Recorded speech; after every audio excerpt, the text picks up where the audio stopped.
What is anesthesia? Anesthesia is a word doctors use to describe the state of a patient before a procedure, as well as during and after surgery, in order for that patient to be comfortable and pain-free. What is an anesthesiologist? An anesthesiologist is a doctor who specializes in preparing patients before surgery, taking care of patients during surgery, and giving them anesthesia, and therefore decreasing a patient's pain after surgery. Some anesthesiologists also work in clinics that help patients with chronic pain, who need hyperbaric oxygen therapy, who are ill and in the intensive care unit, as well as relieving labor pain. What are the different types of anesthesia? There are 4 main types of anesthesia. Number 1 is the local anesthesia. This type of anesthesia uses medications such as creams, gels, or injections directly into the body in order to freeze a small part of the body. An example of a procedure using local anesthesia would be freezing a finger before closing a large cut with sutures, using medications such as lidocaine or bupivacaine. The second type of anesthesia is sedation, also known as monitored anesthesia care. This type of anesthesia uses medications given through a small plastic tube in your skin called an intravenous in order to relieve pain, anxiety, and memory of stressful procedures without causing someone to go unconscious. An example of a procedure using sedation would be sedation during a colonoscopy, using medications such as propofol, midazolam, ketamine, and fentanyl. The third type of anesthesia is called regional anesthesia. This type of anesthesia uses medications to freeze large parts of the body. It includes injecting medication to freeze nerves in the back that make your lower body numb, such as a spinal or an epidural anesthesia.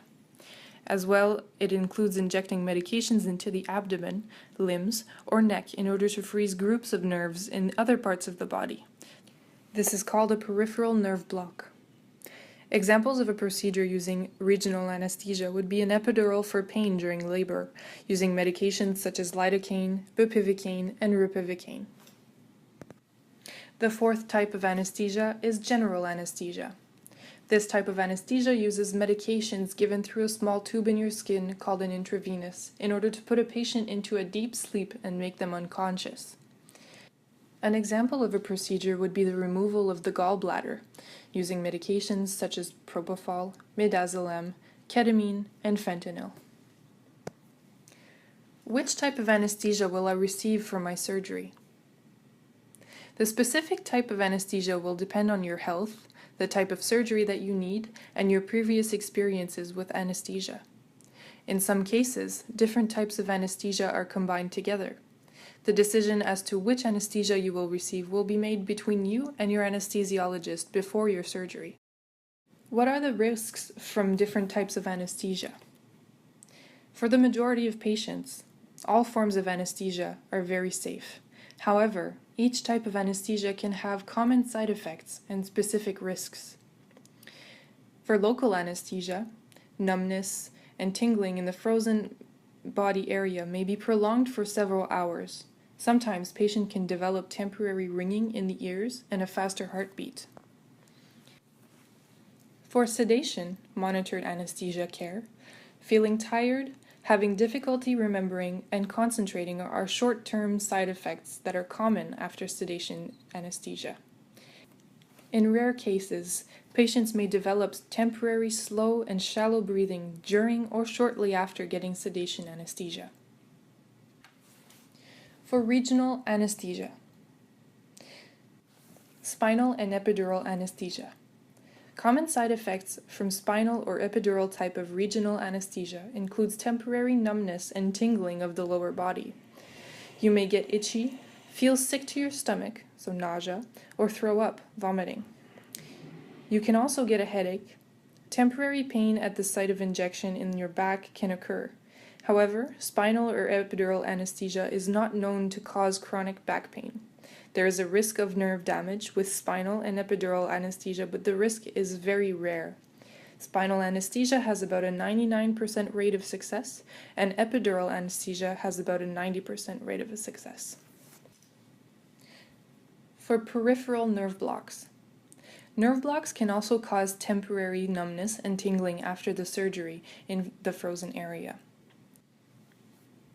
Up to 1 in 10 patients who get regional anesthesia can have numbness or tingling in the frozen body part for days to weeks after surgery.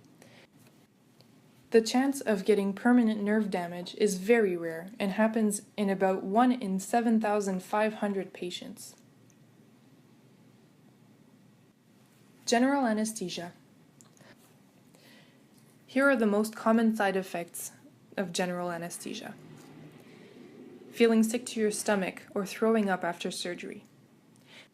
This can be caused by the medications used to give general anesthesia, by the surgery itself, or because the patient has reacted this way to anesthesia before, or because they get motion sickness.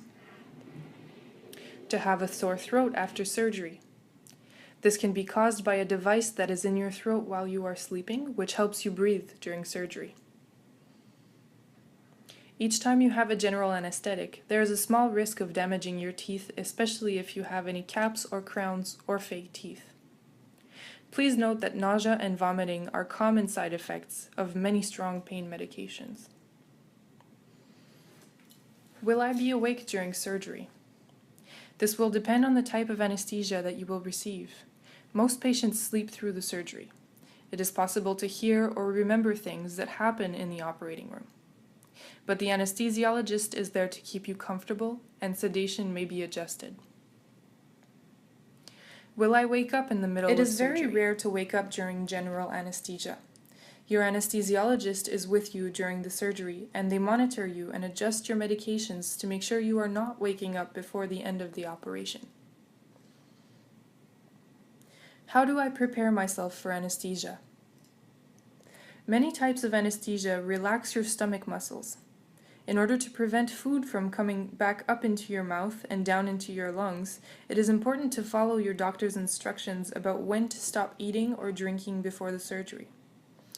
Usually, you should not eat anything 8 hours before your surgery, but you can drink a cup of clear fluids such as water, apple juice, and black coffee without cream or milk up to 2 hours before the surgery. Your doctor may tell you to take some of your medication with small sips of water the day of the surgery. You may need to stop some medications, such as aspirin or other blood thinners, up to 7 days before the surgery. If you have diabetes, you may need to change your diabetes medication before the surgery. Oral diabetes medications are usually not taken the morning of your surgery, and if you are taking insulin, your dose may need to be reduced the day of or the night before your surgery. If you have sleep apnea, you will need to mention this to your doctor. The anesthesiologist may need to monitor and manage your breathing during and after the surgery. What to expect? Before your surgery, you will either meet an anesthesiologist during a separate appointment before the day of your operation or on the day of your operation who will verify the following: whether you have any health problems, whether you take any medications, whether you have any allergies to medications, latex, or food, whether you have any fake or damaged teeth, whether you smoke, drink alcohol, or use any recreational drugs, and whether you or any of your family members have ever had a reaction to anesthesia. Based on your answers to these questions, you will be able to talk about your anesthetic options for your upcoming surgery and get answers to any questions you may have about your anesthesia.